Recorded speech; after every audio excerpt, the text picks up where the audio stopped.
I'd given up the right to be replaced as CEO, which I didn't understand. Getting to $1 million was boring. This could easily be a $500 million exit. What if the deal you thought would take you to the next level ended up costing you everything? That first 100,000 came so easy, and then that next 400 was brutal. If I would have just not raised, I'd probably still have that company today. You have easily the ability to sell this company for 10 million, but you sold a dream of $500 million. I felt indebted to deliver on what I had been selling.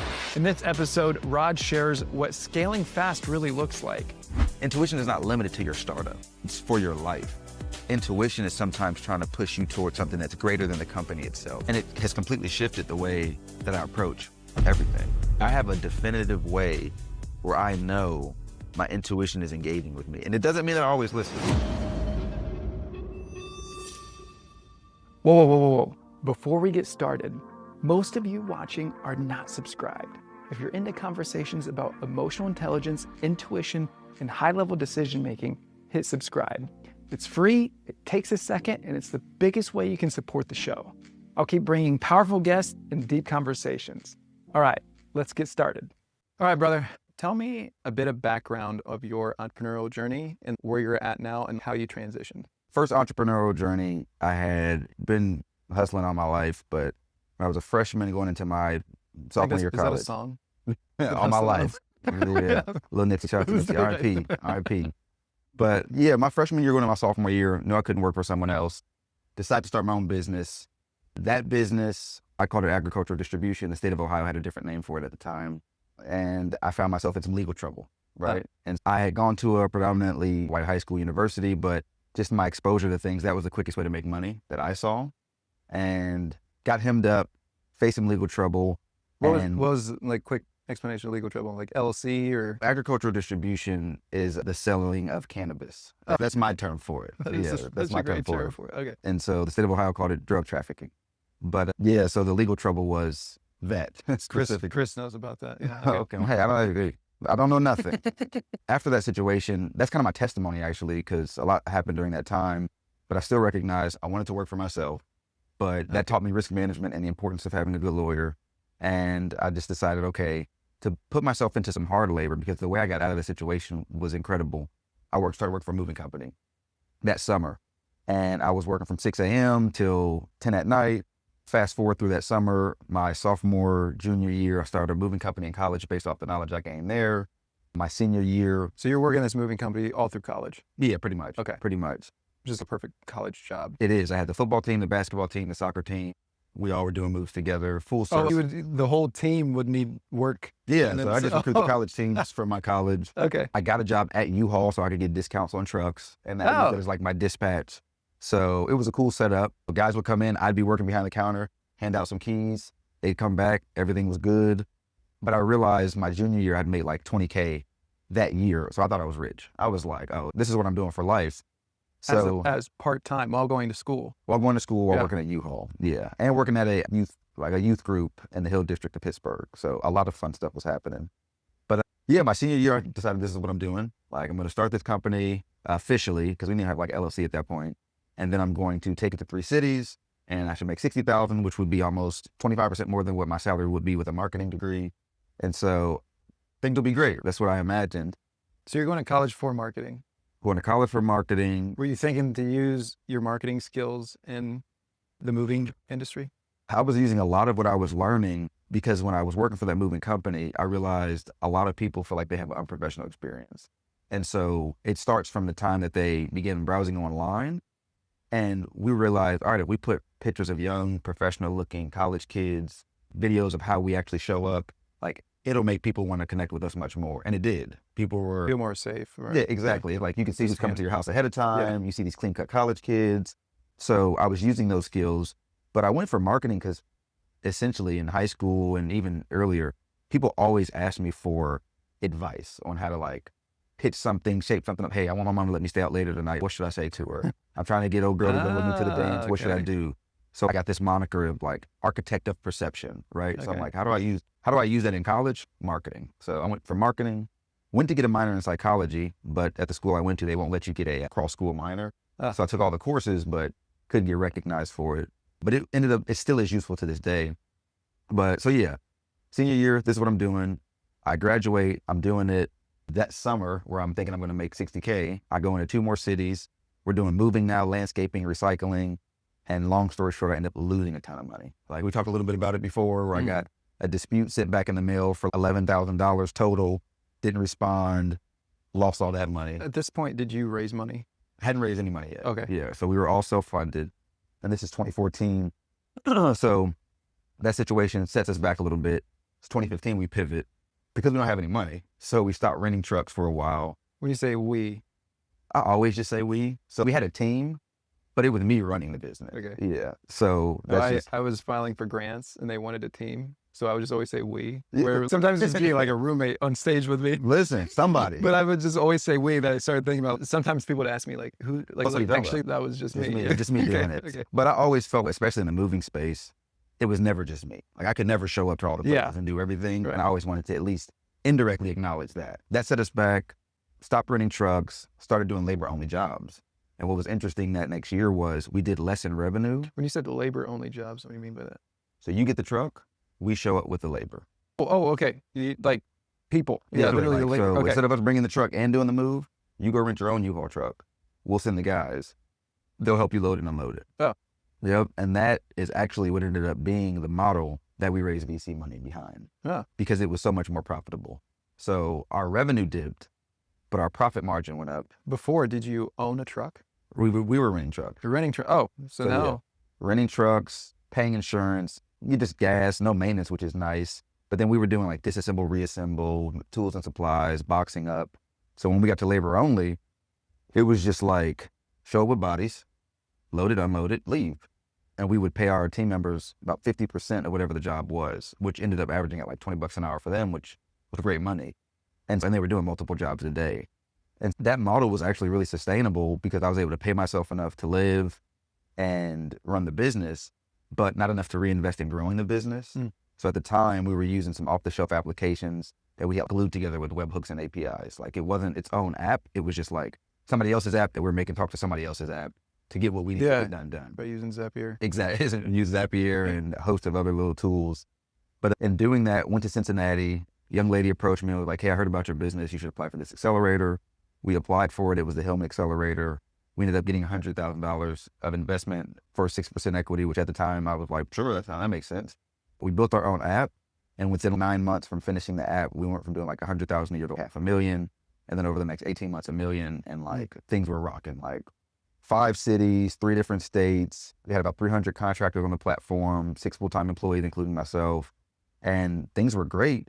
How was that growth? Because I feel like with business, bigger isn't always better. Like that can, like you said, yeah, we went from 100K to basically $1.5 million, but like, how was that? Yeah, it's funny you asked. So I was just teaching a boot camp and I have a slide that says this. For us, getting to $1 million was boring in the sense that we were really intentional about having like SOPs in place, automated communications, automating payments as much as we could. So to grow that quickly, it really just was a routine that we had. It was like Monday team meeting, all hands.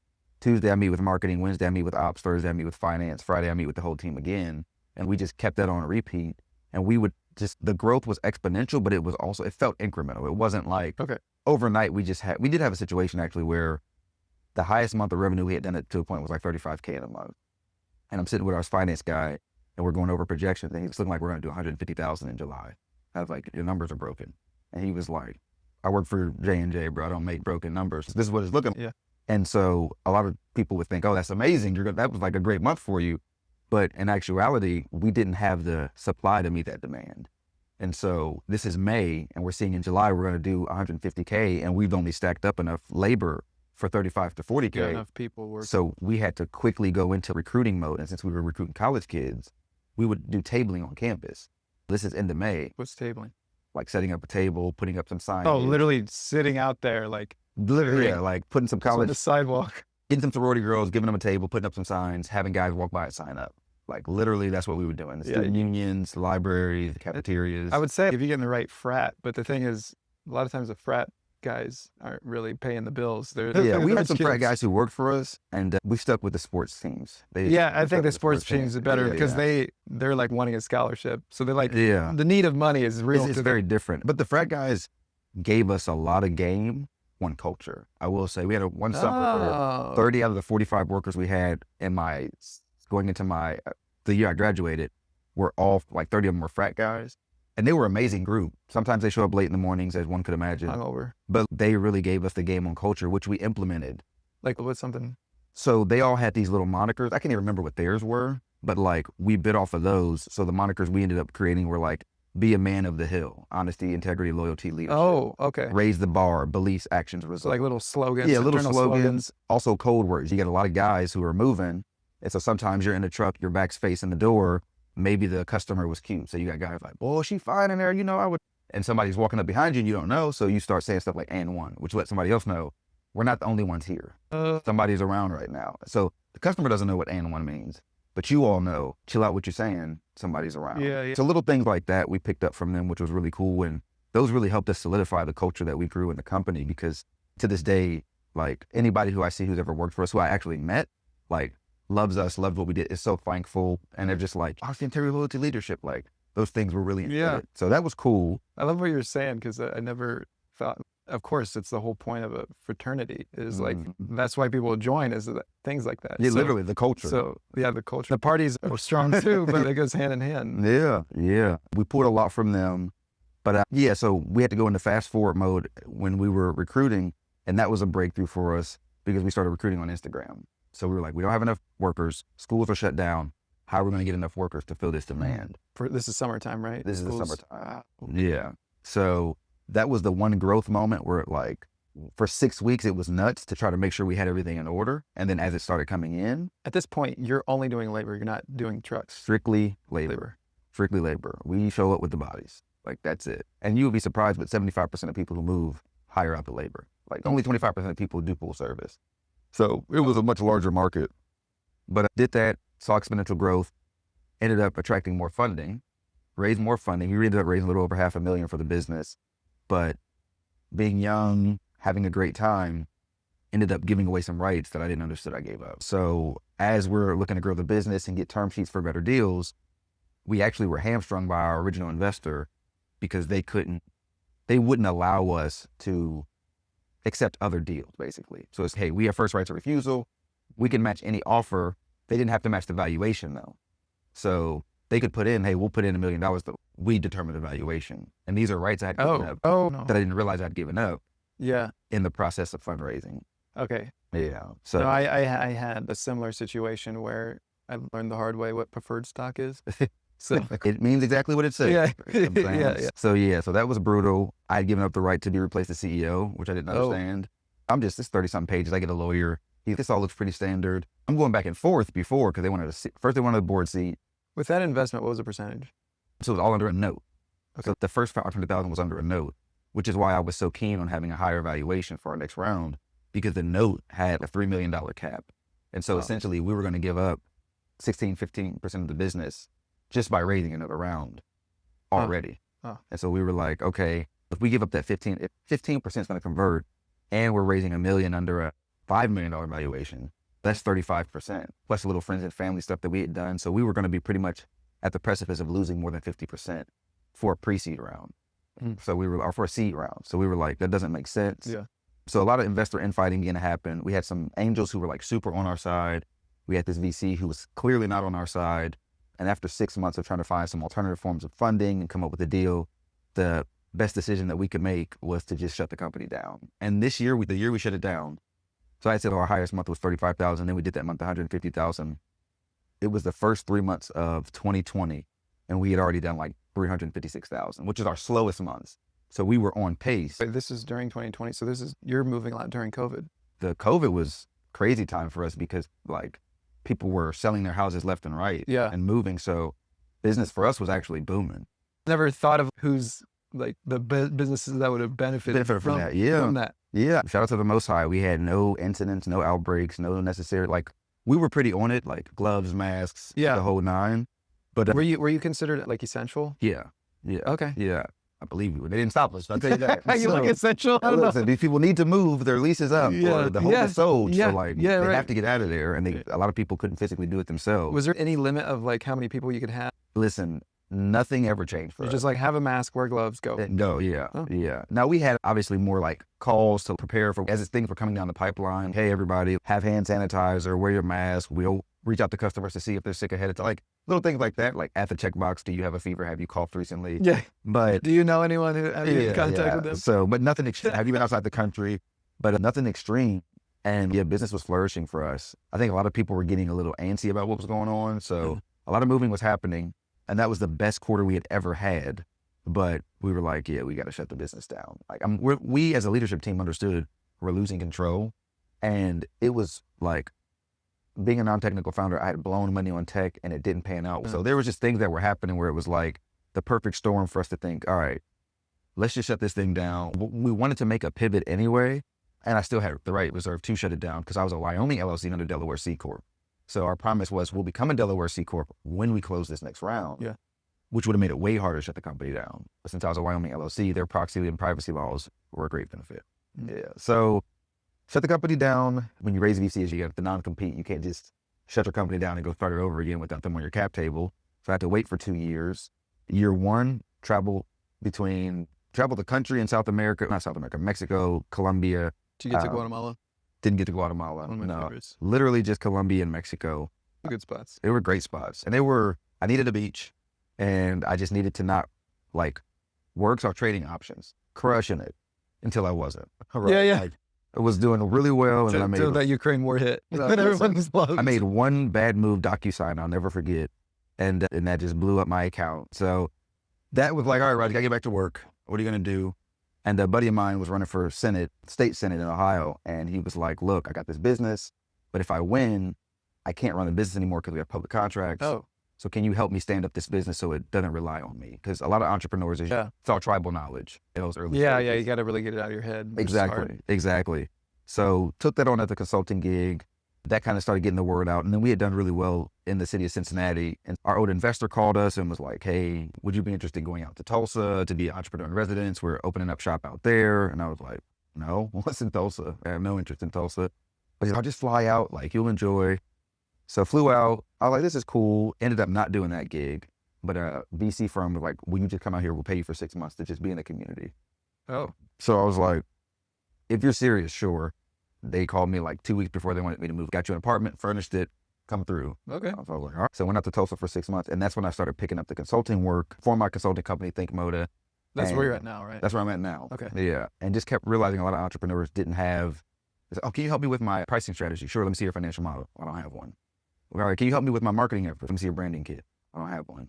Have you ever raised VC money? All right, let me see your data room. I don't have one. Yeah. So I ended up creating a series of courses and workshops to help founders get that base that they need so they can work on all the additional things that they want to do, such as growing revenue, attracting investors, becoming more profitable.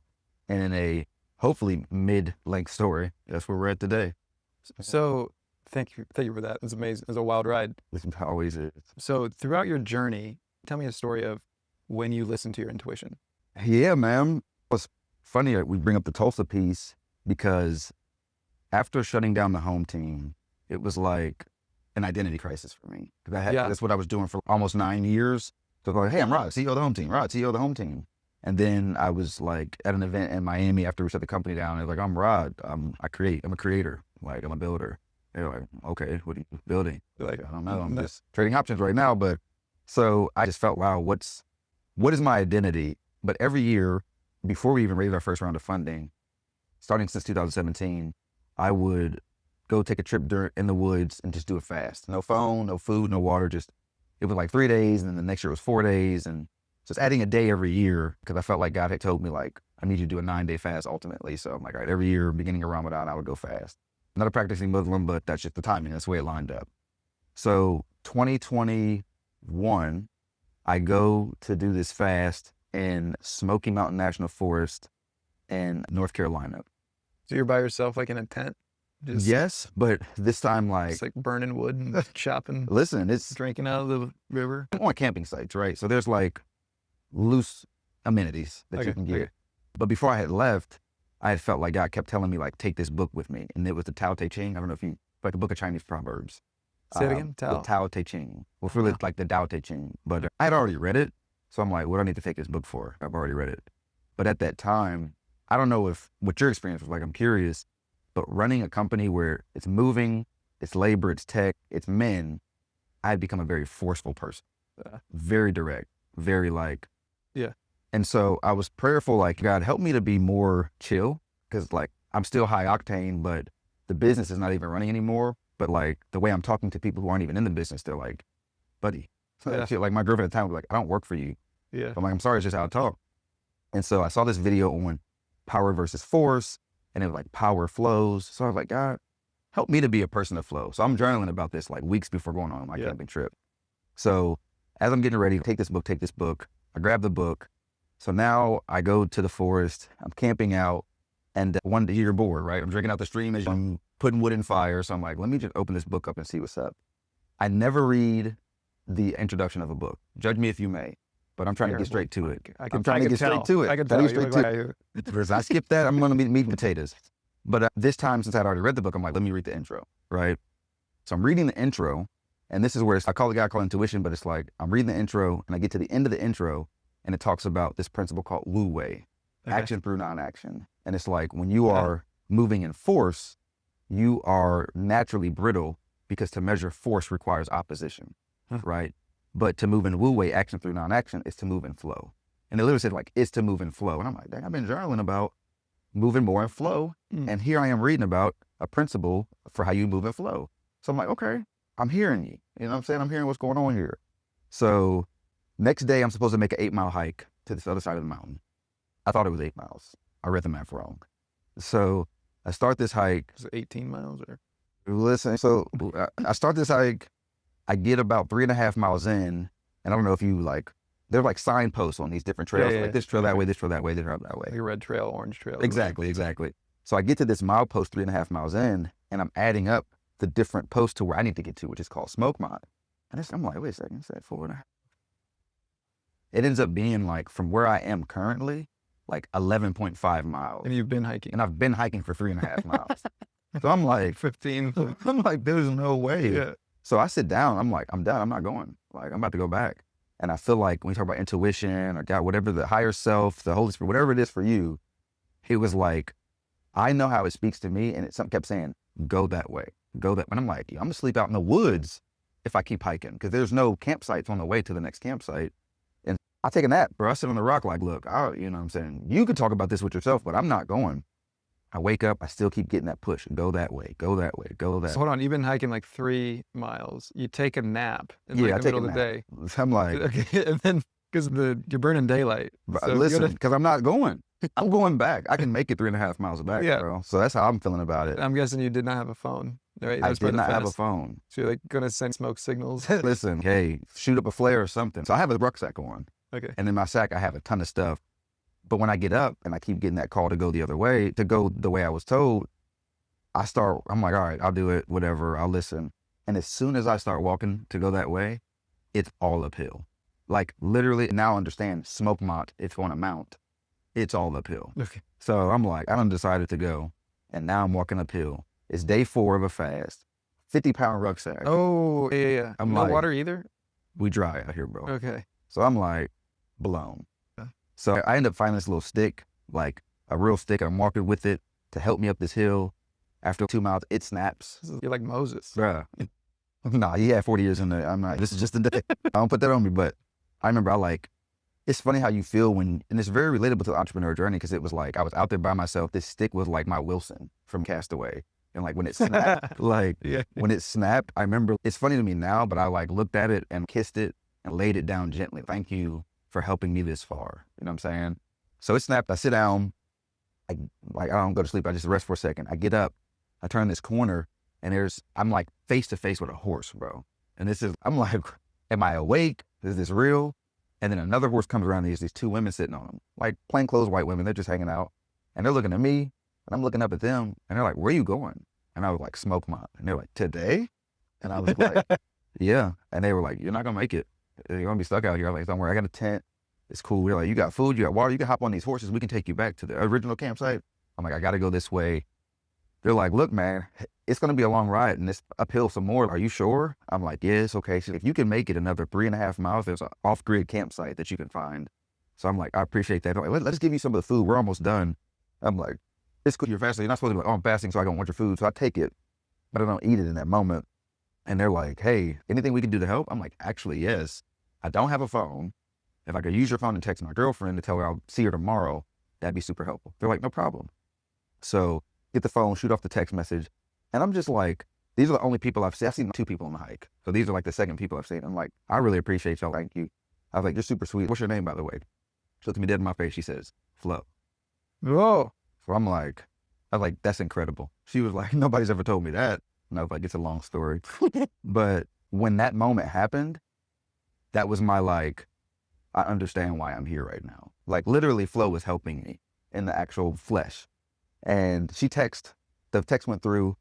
And that night I didn't make it to the off-grid campsite because I was just exhausted. So I slept at like another mile marker because I said, if anybody finds me, at least I'll be next to a mile marker. And I slept with the bare essentials that night. Usually I take my tent out. I got my lamp. I got a little air mattress that you blow up, a pillow. It was just like air mattress, hoodie, pistol. Like that's it. I'm in the middle of the woods. So I'm like, whatever, this is all I need. So I get up the next morning because some wolves are howling, not around my tent, but I hear them. So I'm just like, time to go. So I get up, start my hike. I end up obviously making it off. But you ever seen not Friday Night Lights? Remember the Titans? Yeah. For some reason. So Denzel. Huh? So with Denzel. Denzel, yeah. There's a scene in that movie where he tells the running back, like he fumbles and you know how many feet's in a mile? He tells him how many feet. You're going to carry this ball and you'll run all those feet, whatever. I couldn't tell you how many it is today. But in that moment, because it was like, how am I going to make it another 8 miles? It's like I had perfect recall. And I was like, this many feet are in a mile. Each step you take is 1 foot. So you need to take this many steps to get out the woods for 8 miles. And like I had a blue marker and I was just like crossing off like every 350 steps. That's how I kept myself focused enough to get out of the woods. And ended up getting out, obviously, we're here today. But I had just a lot of opportunity to reflect on like, you were writing about flow, you were reading about flow, you met flow. What's trying to be told to you here? Yeah. And so I was like, all right, guys, show me how I can move more in flow. Like, how can I leverage that? Because I feel like that gut feeling of take the book, keep going down that path. Those are the things where that's the secret weapon that entrepreneurs have, but that humans, we all have it in general. But I think when you're an entrepreneur, you use it a lot at the beginning, but then you get a lot of people on your side who they put money in your company or you have a team you're depending on. And just the chatter gets louder. Exactly. So that intuition becomes quieter and you start making logical decisions. But intuition is sometimes trying to push you towards something that's greater than the company itself. Intuition is not limited to your startup, right? It's for your life. And so I think not having the company, it allowed me to use it for life in that moment. And it has completely shifted the way that I approach everything, like in total. So you're talking about intuition. Yeah. It's just, it's not just entrepreneurship. It's like, it's life. Yeah. It truly is life. And just that whole, how I ended up in Tulsa, even because of that, is our old investor called us a couple weeks after that situation happened in the woods. And me and my ex at the time had determined we're moving to Miami. I love Miami. Not Miami Beach. I love Miami, the city of Miami. Yeah. We had determined that on a Thursday. He calls me on a Sunday at 8 a.m, which was super odd. And hey, I'm calling you on a Sunday. I got something for you. I'm like, what's going on? He's like, you want to go to Tulsa? I'm like, no, I don't want to go to Tulsa. But he like, we'll pay for your flight. We'll pay for your hotel. It's a 6-figure job opportunity. And it's none of it, for me personally, did I want to go? But because I had this whole move and flow, it was like, if the carpet's being laid out for you to walk down, but you're choosing to go against the grain, you're not moving in flow. Like you're being forced. Like, I don't want that. I want this, but this is clearly being revealed to you. And so I was like, so you want Miami, but the stars are aligning for Tulsa. Right. Two opposite places. Yeah. Okay. Like very different. Literally Tulsa is in the center of the country. Yeah. Right. And so I was like, I had made a commitment, like I'm moving in flow. So this was like my biggest challenge to date at the moment for moving in flow, because one of my little moments of moving in flow was like driving. I usually am an aggressive driver. So I'm like, all right, if you want to see if you move in flow, like I do a lot of start stopping to get around people on the highway. So I'm like, all right, if you don't have to hit your brakes, you're flowing with traffic. You should be able to hit the gas, go to the gas, coast. Yeah. Like you can speed up, hit the gas again, but you shouldn't have to forcefully stop. So I'm like, all right, I can do that. But move my entire life from Cincinnati, a great apartment. Like it was just a great situation, a great setup. And now I'd leave all that to go to Tulsa, Oklahoma. I decided like I'll move in flow. And then Tulsa is where you end up meeting your wife. Ended up meeting my wife. I had my first kid out in Tulsa. A consulting company took off while I was in Tulsa. Okay. Like a lot of things went really well because I did go to Tulsa actually. Yeah. So But I would you're say kind of like, like resistant to listening to your intuition at this point. at that point, no. I would say yes. In the transition of going to Tulsa, I was very resistant. But then because I was seeing how things were so easily aligning, I was like, just go with it. Yeah. Just go with it. So like when I met my now wife, like I said, I had a girlfriend, but it was like clearly like everybody kept asking, how long have you been together? Oh, how long have you been married? I don't even know this woman. Still with the ex at the time. She held it down. I appreciate her. Like she was a rider, but I was like, clearly this is the path here. Yeah. So I began to really just embrace like moving in flow, listening to those gut feelings that kind of that whisper that doesn't make sense, but it feels right. And I think, I guess we'll know at the end of the story, but it seems like it's working out pretty well so far. So tell me about a story where you did not listen to your intuition. When everybody told me not to raise VC funding, that was a clear answer as well. So not listening to your intuition ended up in Chaos. Yeah, that was. And then also ultimately the end of your company. Yeah. That would, if I would have just not raised, I'd probably still have that company today. I would have. It's this catch-22 because I learned so much because we pursued VC funding that I now know how to stand up a company and have it run without me. But that company, I was already paying myself. Like we were good. I just wasn't making enough to reinvest to grow it exponentially faster. And so there was so many people I respected who would tell me like, don't raise VC funding, man. I'm telling you, don't raise it. And that first 100,000 came so easy. And then that next 400 just it was brutal. It's like VC world is just not built for guys like me, and especially the attitude that I had. And so it just took a lot of uphill fights, and it was going against the grain. It was like, dude, you could just focus on having fun, building the culture, supporting and helping people. But it was like, I had gotten into this, it's got to be a $500 million company. You're like shooting for the stars where it's like, just be happy with being on the moon. Straight up. Yeah. Straight up. Yeah. So that was. So in that moment, tell me about why did you not listen to your intuition? Ambition. Yeah, I think. Okay. Tell me more about the ambition, because in that point, the ambition was actually counterintuitive. Yeah, as ambition can be a lot. Counterproductive, actually. When people were telling me not to raise, I had the mind frame of that won't happen to me. They're like, oh, somebody could try to take your company. You can lose control. It gets so much more difficult. And so to me, I was like, because I'm hearing what can happen, I'll build roadblocks to avoid that from happening to me. Yeah. I'll make sure that I don't experience what you're talking about. Did you have a sense of, so for me, I thought I was addicted to growth, but I was actually addicted to shaming myself for where I was. So because I'm on level 10, I need to get to level 11. As soon as I'm at level 11, this isn't good enough. We got to get to 12. As soon as I'm on 12, so I'm wondering if you had a similar noise of that in your head, that you couldn't hear the intuition of, hey, just, this is good. Yeah. So it's funny with the home team, no one knew, like the ecosystem knew who I was, but I wasn't very public facing. I could care less like about being known for doing anything. So I wasn't so interested in the pursuit of new levels as much as, it's funny you asked me this because now I'm thinking about it, and it's two things.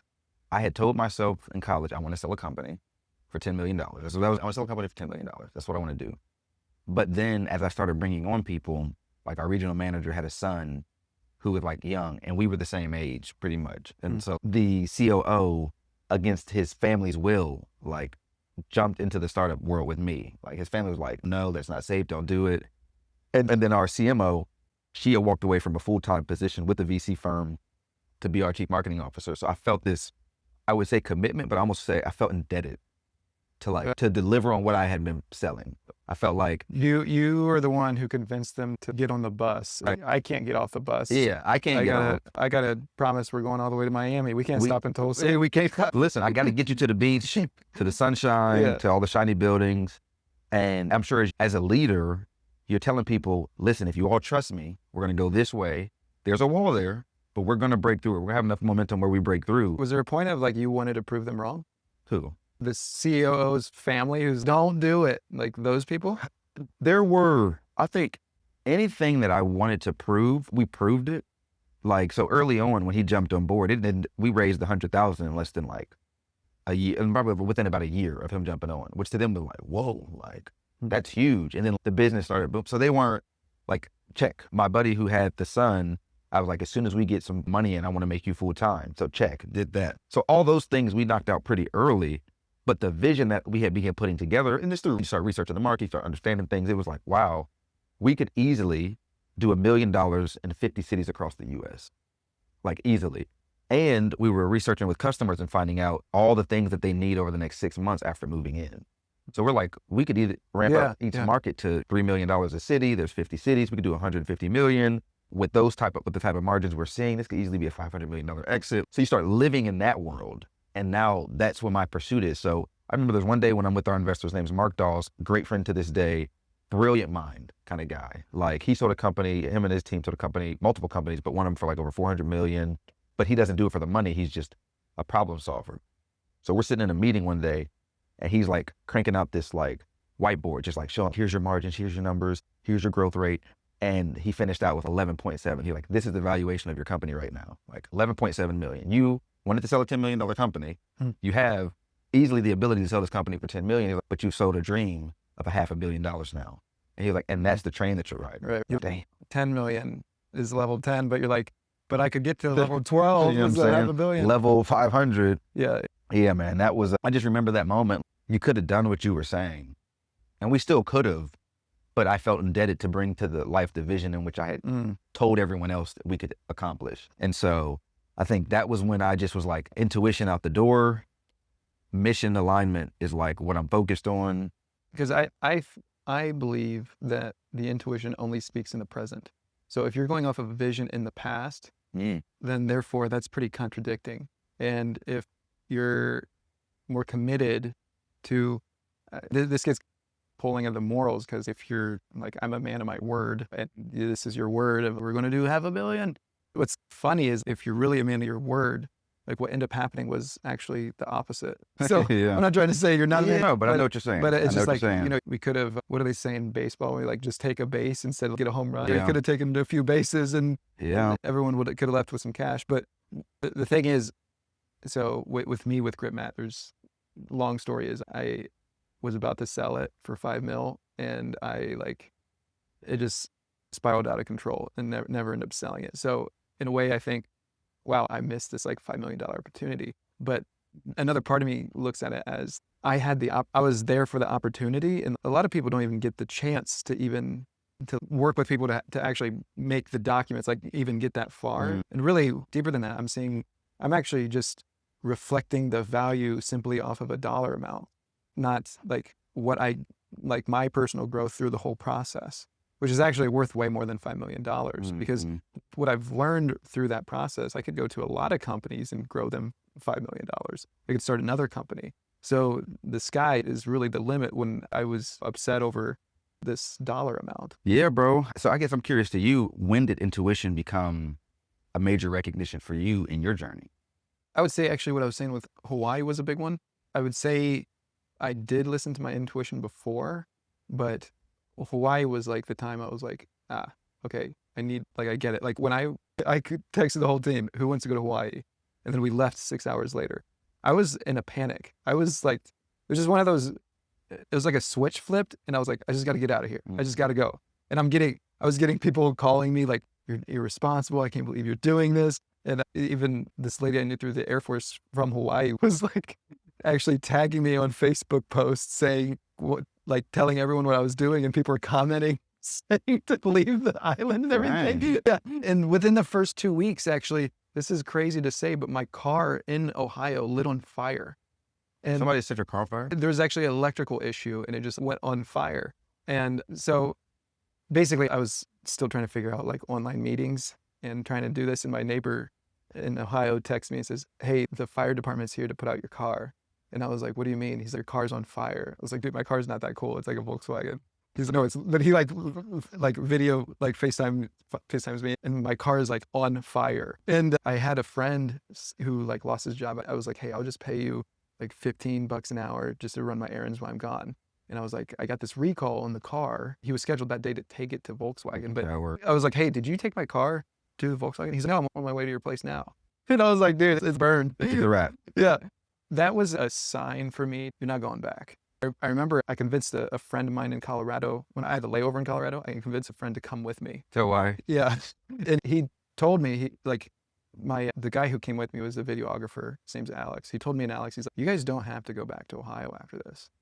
And I remember we were with him, my friend Marshall, when we were staying in Hawaii for a full month. And I was like, dude, we're staying in Hawaii for a full month. This is crazy. And then it's just 3 months, 6 months, a year and a half. And then it hit me again. I was on a podcast and he said, if you were to die, if you knew you were going to die in 6 months, what would you do? And I said, I would drop everything, move to Brazil. And I'd help teach kids in the slums, like the favelas, jiu-jitsu. I don't know anything about jiu-jitsu, but I knew a guy who was doing it. and I got off the podcast and I was like, what am I doing here? It's time to go. And then I did it again. So that was when I was like starting to catch on to it. But yeah, I think the feeling I had about when I was going to Hawaii is that was the feeling that I had early with Grip Mat of starting it. And I remember I was making this mold to make a prototype in my dad's barn. It was during Thanksgiving. And my mom was like, what did she say? My mom said, hey, it's Thanksgiving dinner. You got to come inside. I was like, Mom, this is like the only thing that matters, right? I have to make this mold. And then she's, your grandmother's here. Get inside. Okay. But it was like outside chatter though. Yeah, that was like such a high priority. I was just like, whatever like I have to do this thing. And I was like listening at the time. I think what happened with me with Grip Mat towards the end, like when I missed that deal I was talking about, is that I think sometimes like our intuition tells us to go a direction. We think it's forever.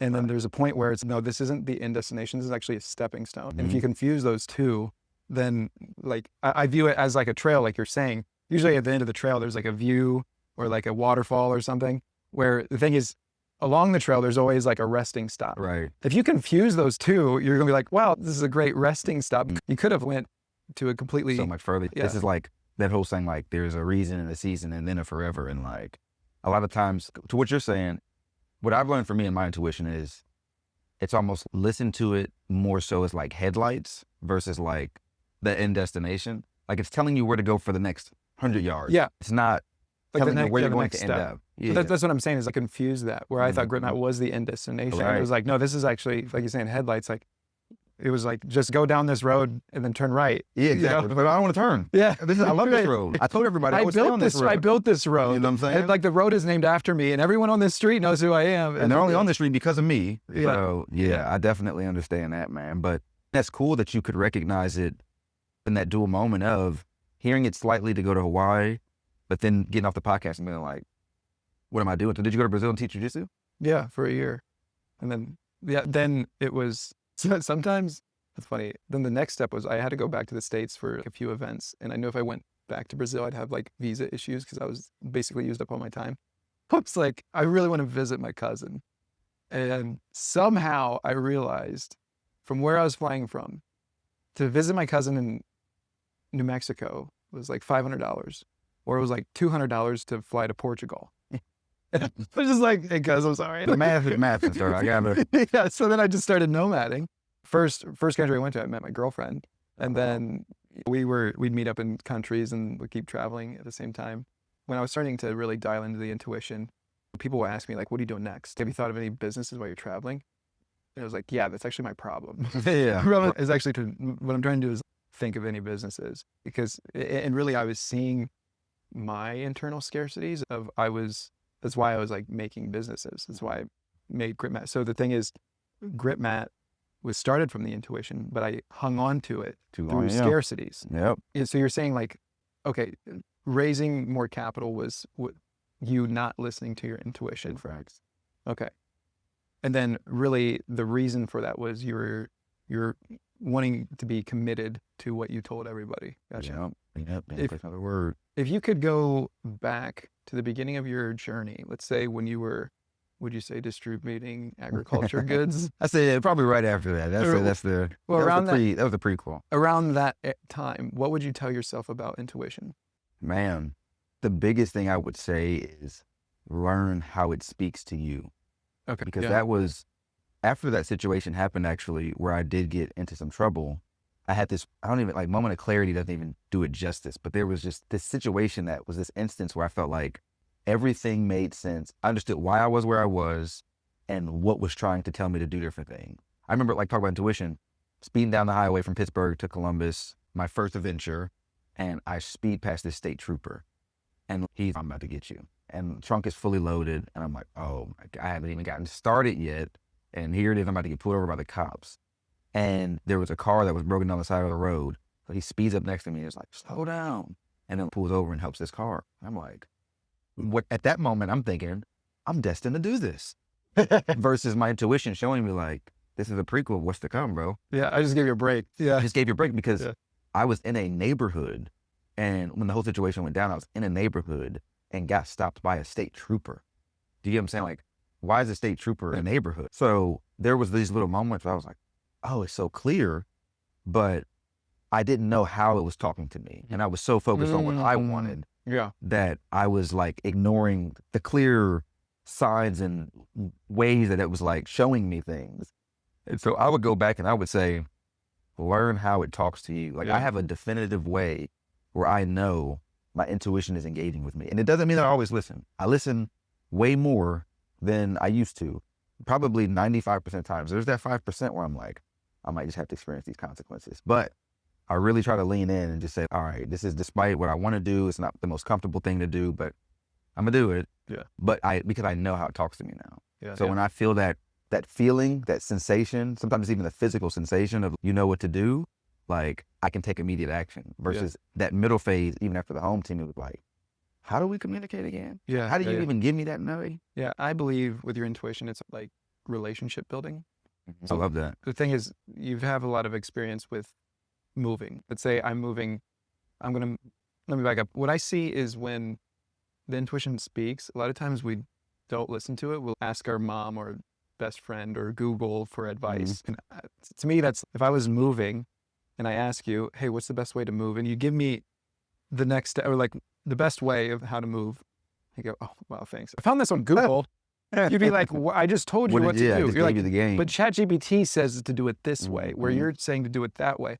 And so if I were to do that to you, you wouldn't feel like this with the relationship. You wouldn't feel closer. You'd feel actually a point of distrust because you just told me exactly what to do and how to do it, but I disregarded. Then you played me. Right. Yeah. I think that there's value of getting like a mentor's opinion or like maybe a therapist or a parent, but I also think your intuition might actually tell you to do that. Yes. But if you're actually ignoring the intuition to hear what they're saying, because sometimes their opinion, their perspective is skewed. If it's a mentor, times may be different. They're not with you 24/7 like your intuition. So then therefore, they've just have a snapshot of information of what's happening rather than your intuition. Yeah. Yeah. I think that's very real, man. And that's one of I don't think we realize how much we're trained to live through or for the opinions of others. So in school, I had a realization of, I was getting up and going to the gym every day at 7. And I remember my roommate was like, man, you're so committed every day. It doesn't matter if we were out the night before, whatever, like you up at 7. But this is when I was having my kind of moment of clarity, but it was like, I'm going to the gym at 7 so I can make sure I get to class on time. I'm making sure I get to class on time so I don't have anything get back to my mom about me and my performance at school. I don't want anything to get back to my mom about my performance at school because I'm the second one in my family to go to college. So I got to do this thing right. And it was like, so I'm getting up to go to the gym at 7 for my family and my mom, not for me. For what your mom thinks. Exactly, not for me. And so there's so many decisions we make that we don't realize are linked to those. And I think that's where you come in with the intuition piece. Because when you start listening to your intuition, for me at least, I started losing a lot of friends, changing the locations I was in. Because you're not worried about their opinion. Exactly. Exactly. And you're like, I'm just living for me. And that pisses people off. It's like, I'm not living for me in a selfish way, but I have a sense of what's best for me. And I think I need to listen to that more than I am your perspective. You know what I'm saying? No, that's what I've been saying. It's been interesting me traveling and coming back to Ohio because I'm seeing, I think I said it earlier, but like a lot of people ask me about business strategy. It's like the house, and then the business mindset is like the foundation to the house. So if you're asking me about the house when your foundation's all messed up, like we got to focus on the foundations. Me coming back to Ohio is really seeing where my foundation came in. Why is the foundation sitting like this? Yeah. So what you're saying, a lot of the reasoning of what you were doing was dependent on other people's perspective or like what they think. The thing is, you wake up at 7 a.m. to work out and get to class on time. That that is a positive outcome. So following what your mom's perspective or like caring about what she thinks was useful at the time. But I believe that there's an upgrade, which is you are doing it for your intuition because you're being guided this way if you're religious or not, or a believer, as you said. Me seeing those foundational roots, because sometimes it's specifically with entrepreneurship, I see people say, I want more time and money, or this is what I love to do. So you can see like how their foundation is put in there. Okay, it's not really about time and money. It's more about what does that mean to you? Time, if you're really about time, it might be about freedom. It might be, with money, might be about power, control, image. Where really, if you're wanting other people to see you as a higher image, like what does that mean internally? Internal image is probably not, and I'm sure you've seen that in communities that you're working in, they're wanting that external validation. Exactly. Which to some degree everybody seeks. But to your point about the time and money, it's like, you don't want the object, you want the emotional benefit that you gain from that, or the recognition that brings. And that can be skewed because you don't really know, like, how much money do you need to feel powerful? Like, how much time do you need to feel free? Or if you could just see that you are powerful already. Like you're the source of power. Because really at the end of the day, you might actually not need to do anything. Because I see a lot of people that they're like, I want to start a nonprofit and it'd be so cool if I could help all these people. Then I could feel good about myself, or then I would feel like successful. What if right now you just actually felt successful? Yeah. Because really, if your actions, I say like scarcity-based actions or scarcity-based motivations, the thing is, if you're wanting to start a nonprofit so you can help people and feel good, that means what's the scarcity? The scarcity is, I don't feel good. I don't feel enough. And it's not because you're not helping people. Yes. There's something else that you could address before needing to start a formal organization. Yeah. And I see a lot of people who actually, I think the idea of, I want to start something that helps other people it can be good, but there's a lot of traps in that. Because if you're wanting to help other people because you're trying to prove something, like there's an internal scarcity there, then in the end, you're not really helping them how they actually need to be helped. So are you actually helping them the way they need to be helped? Or are you helping them the way you want to help them? So you can feel good so you about say, helping. You say, look, I'm helping. Look at my stats of helping people. And I met this girl actually in Paris, who she was like volunteering in these like cities in Africa. And I was like, are you actually helping them because you want to, it feels good to help them? Or are you helping them to distract yourself of something that's internal? And because it's really just like this momentary like bump of happiness / relief of looking internal, where really I believe it's what they say, like with the mask, when the airplane goes down, make sure you put your mask on first. Where really the thing is, they say put your mask on first before you put on someone else's mask. But I think actually if you just put on your mask yourself, other people will be like, oh, that's how you put on a mask? Oh, I should put a mask on. Yeah.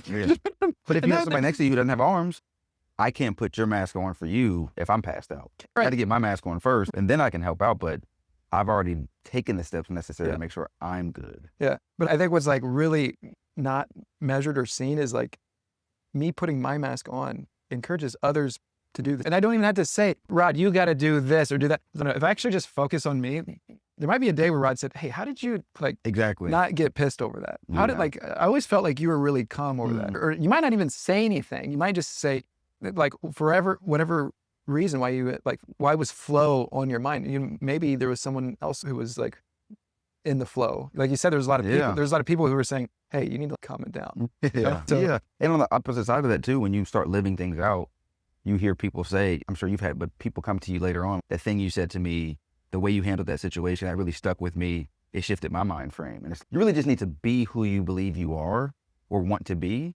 And then you'll start embodying that experience. And that's how you really help people. Versus I feel a gap, I feel lack, so I'm going to temporarily fill it. Because then you have a moment where you're unsatisfied in that. And it's like, all right, on to the next thing. I helped 100 people this year. I need to help 1,000 next year. Yeah, now it's just a number. And then you're like, okay, are you helped? Yes. Okay, next one. Exactly. Like, and that's not real change. Yeah. So that's like the phase I'm in now. It's interesting because I get asked all the time, what are you doing now? And I want to make a podcast. And it's interesting because I know many people that say, I've got a podcast. I know some people have some legit podcasts, and there's not too many compared to everyone who's saying they have a podcast. I don't want to be that guy. Right. Like who cares what you are? It's what you want to do. But for me, I had to make the podcast for me. So there was like some issues, I think that happened yesterday. And I felt like my intuition was saying, these issues are for you. So, because I'm like, if this doesn't happen, then I can't record another podcast. And then now there's not going to be one less episode or whatever. And this is going to be where, like, the thing is that me making these episodes is actually for me, for my growth. A byproduct is maybe you grow from it. Maybe, someone who listens to it grows for it. The thing is, that's the byproduct. It's the cherry on top. Yeah. Where the thing is, everyone who gets ice cream, they don't go to get cherries. But it's a great added benefit that it's rare that you'd turn down the cherry, but you're there for the ice cream.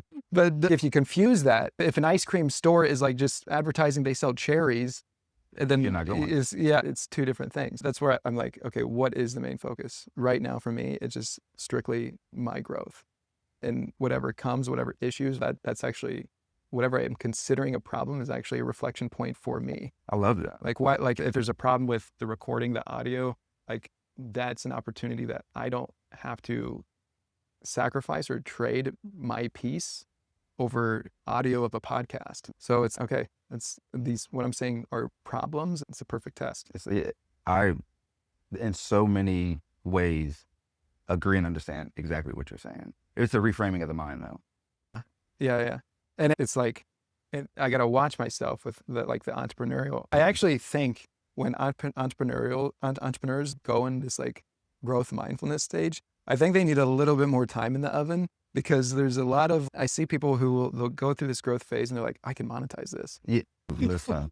I can make some money off of this. Where really that's actually take one step forward and 4 steps back. Because now you're worried about, oh man, the audio, the listeners are this. It's not for that. Yeah. And like, it's like how you said, sometimes hey, turn right here off of this street. Those are those little moments where your intuition might be trying to take you to the side and take you into another direction.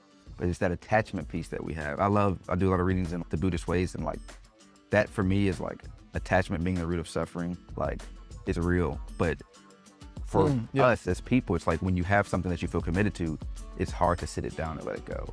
Yeah. Or to stop it from evolving into something bigger than it is. Yeah. And allow it to just be what it is, what it was, and keep it pushing. So shout out to you for following your calling as of now and lean into that, bro, for real. Don't let that get away from you. Yeah, of course, yeah. Thanks so much, man. This has been great. For sure, I appreciate you, man. Thanks for having me here. This was really cool. I just met you yesterday. So here we go, kicking it on the couch. If this episode gave you something real, join our community by hitting subscribe. And if someone came in mind while you were listening, send this to them. We're better together, and the right conversation can change someone's direction. I want to invite you to my Saturday newsletter called Emotional Mastery. 5 minutes each week to sharpen your intuition and strengthen your emotional intelligence. To sign up, it's the top link in the description. Now let's keep this momentum going and check out this next episode. I'll see you in there.